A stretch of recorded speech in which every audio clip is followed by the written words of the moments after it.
Oh, so pag sinabing sa media, networks yan, dyaryo, radio, regional, etc. Oh, tapos minimize ko. No, I'm only talking about national media.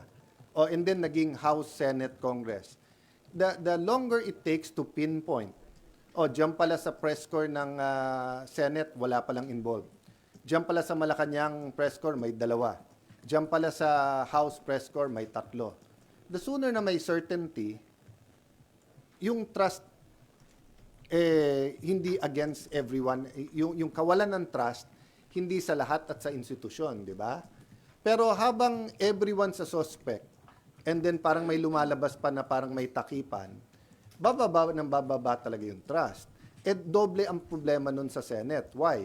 We knew from the start of this administration, may tangkang magkaroon ng People's Initiative at tanggalin ng Senate. So pag bumaksak ang ratings at ang tiwala ng tao sa Senate, not only will you have one less group that will fight corruption, you will also weaken the institution that has so far since 1987 been the guardian of our democratic process. So yun ang problema. Doon ko nahugot yung aking, kasi pinapanood ko yung yung September 21.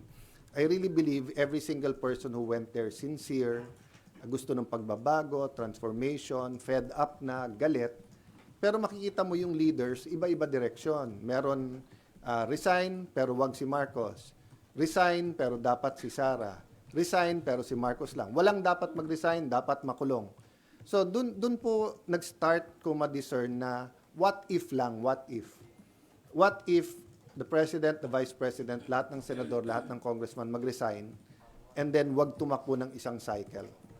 Baka sakaling bumalik yung tiwala at pag may tiwala, dyan papasok talaga yung mas mabilis ang lahat ng ginagawa at gagawin para managot ang dapat managot. Natawa lang ako dun sa mga nagko-comment ng ayaw namin mag-resign kayo, gusto namin makulong kayo. Dun sa mga guilty, pag nag-resign, mas madaling ipakulong. Hindi mas mahirap. Kasi yung suspect mo nasa gobyerno lahat ngayon eh. So habang nandun sila sa pwesto, mas mahirap talagang panagutin. At kung ikaw mastermind, mas madali mong guluhin kung mga kapwa mo na sa gobyerno, nakapwesto pa lahat. Pangunahan ko. Payag ako mauna. No problem doon. Will you do it now, sir?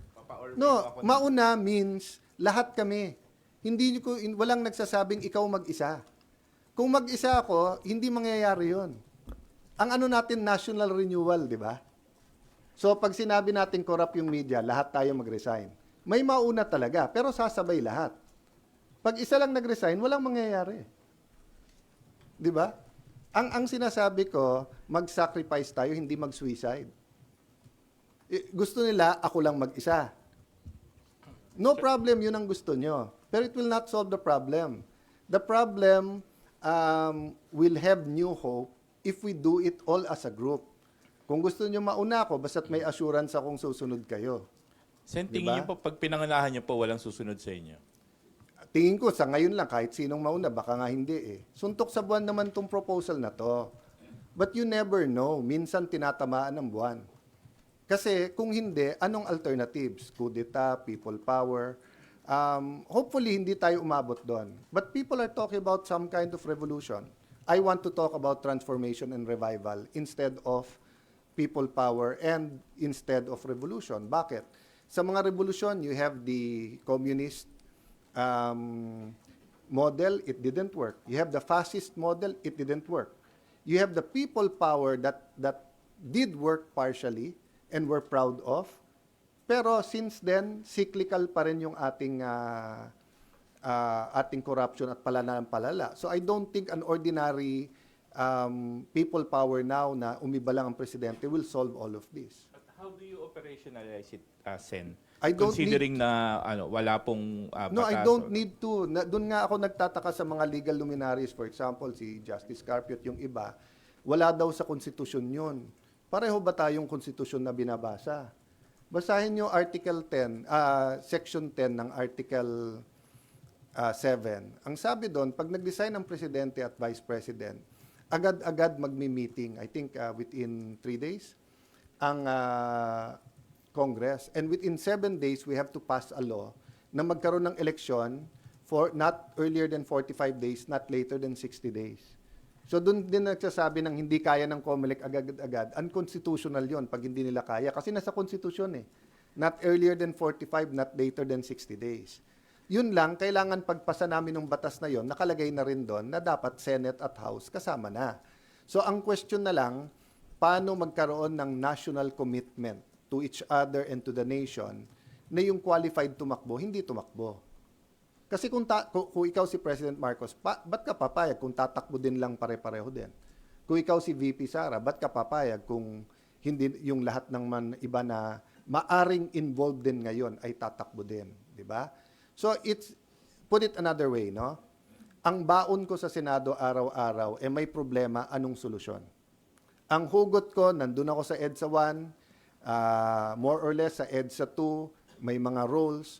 EDSA 3, nakita ko yung sincerity ng mga tao.